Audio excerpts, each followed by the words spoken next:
ቢስሚላህ ወሰላቱ ወሰላሙ ዐላ ረሱሊላህ። ሱረቱል መሰድ አቡ ለሀብንና ሚስቱን የሚመለከት ምዕራፍ ነው።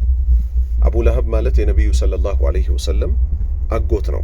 ነቢዩ ሰለላሁ ዐለይሂ ወሰለም ተነስና ቆመህ የኔን መልእክት አድርስ ብሎ አላህ ባዘዛቸው ሰዓት ከፍ ያለች ኮረብታ ላይ ወጥተው ተጣሩ። ወያ ሰባሃ አሉ፣ አዋጅ እንደማለት ነው። ከዛም በኋላ ቁረይሾች ጠቅላላ ተሰባሰቡ። እሳቸው ምን አሉ? ከዚች ኮረብታ ከዚች ተራራ ጀርባ ጠላት አለ ብላችሁ አያስመሻችሁም አያስነጋችሁም ብላችሁ ውሸት ብላችሁ ተወስዱበኛላችሁን ሲሉ ጠየቁ። የቁረይሾቹ መልስ ምን ሆነ? ያጋሪያኑ ካንተ እኮ በፍጹም ውሸትን አናውቅም አሏቸው። እዛ ውስጥ ከተሰበሰቡ ሰዎች መሃል ማን ነበረ? አጎታቸው ነበር። እሳቸው ቀጥታ ከአላህ የተላኩበትን መልእክት አስተላለፉ። እንዲህም ሲሉ እኔ ለናንተ አስፈራሪና አብሳሪ ተደርጌ ተልክ ያለው ላኢላሃ ኢላላህ በሉ፣ ከአላህ በስተቀር በሐቅ የሚመለክ አምላክ የለም በሉ፣ ነጻ ትወጣላችሁ አሉ። አቡ ለሀብ ግን ምን አለ? አሊሃዳ ጀማዕተና፣ ለዚህ ነው የሰበሰብከን? ተበለክ፣ እልም በል ሲል እሳቸውን ረገማቸው። አላሁ ስብሓነሁ ወተዓላ እሳቸውን እንደረገመው አላህ ደግሞ አጸፋው ምን ሲል ነገረው?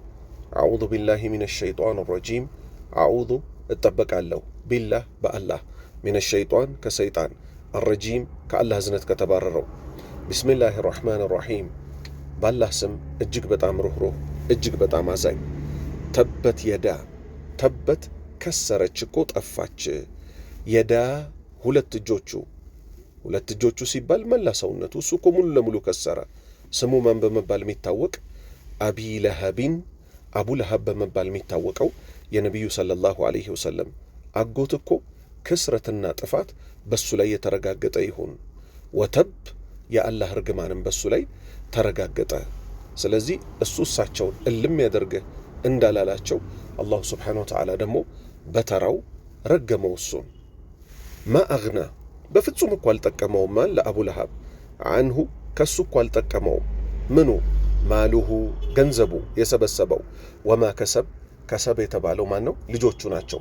ልጆቹም ጭምር እኮ አልጠቀሙትም። ያላህ ቁጣ ሲመጣና ወደ እሳት በሚወረወርበት ሰዓት እኮ ማንም አይጠቅመውም። ፊ ዱንያ ወልአኺራ ከከሰሩ ሰዎች ውስጥ ሆነ። ሰየስላ፣ ይገባል እኮ ለወደፊቱ። በርግጥ ሰየስላ ይገባል፣ ናርን የጀሃነም እሳት ይገባል። በቃ በካህዲነቱ እንደሚሞት ተረጋገጠ።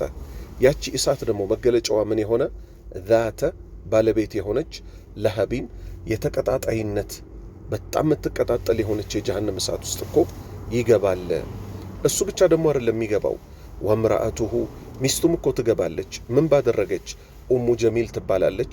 ነቢዩ ሙሐመድን ሰለላሁ ዐለይሂ ወሰለም በጣም ታስቸግር ከነበሩ ሰዎች ውስጥ ናት። በምላሷ ታስቸግራለች። ከዚህም አልፎ ነገሩ ነው እንጂ ጩቤ ሰው አይጎዳም እንደሚባለው እሳቸውን የጎዳች እየመሰላት በቃ በእሾህ ደረጃ እንኳን ተወግተው ማየት ከመፈለጓ የተነሳ በጀርባዋ ላይ እንጨት ተሸክማ ትመጣለች፣ እሾህ ያለበት። ያንን እሳቸው በሚያልፉበት ቦታ በማታው ክፍለ ጊዜ ትነሰንሳለች። ምን እንዲሆን? እሳቸው ያንን ረግጠው እንዲወጉ ማለት ነው። አላህ ምን አለ? ወምራአቱሁ፣ ሚስቱም ጭምር እኮ አብራ ትገባለች። ሐማለተ፣ ተሸካሚ የሆነች፣ አልሐጠብ፣ እሾህ ያለበትን እንጨት ተሸካሚ የሆነችዋ ሴት እኮ ኡሙ ጀሚል በመባል የምትታወቀው ባልና ሚስት የተረገሙ ሰዎች ናቸውና ሁለቱም አብረው ይገባሉ። ፊ ጂዲሃ አይ ፊ ዑኑቂሃ፣ በአንገቷ ላይ ደግሞ ምን የተደረገላት ሲሆን ሐብሉን ፈትል ይፈተልላታል። ሚን መሰዲን፣ ከሻካራማ በጣም አስቸጋሪ ወጊ ከሆነ እሾህ አንገቷ ላይ ይታሰርላታል። እና አብዱላህ ብን አባስ ደግሞ ምን አሉ? ሰንሰለት እኮ ነው አሉ።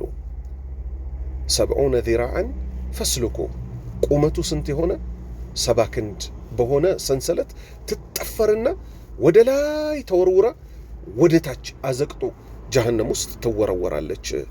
ይሄ ነው እንግዲህ የአቡ ለሀብ የኢስላም ጠላት እና የሚስቱ እጣ ፋንታ። ሱረቱ አልመሰድ እችን ይመስላል አጭር ትርጉሟ።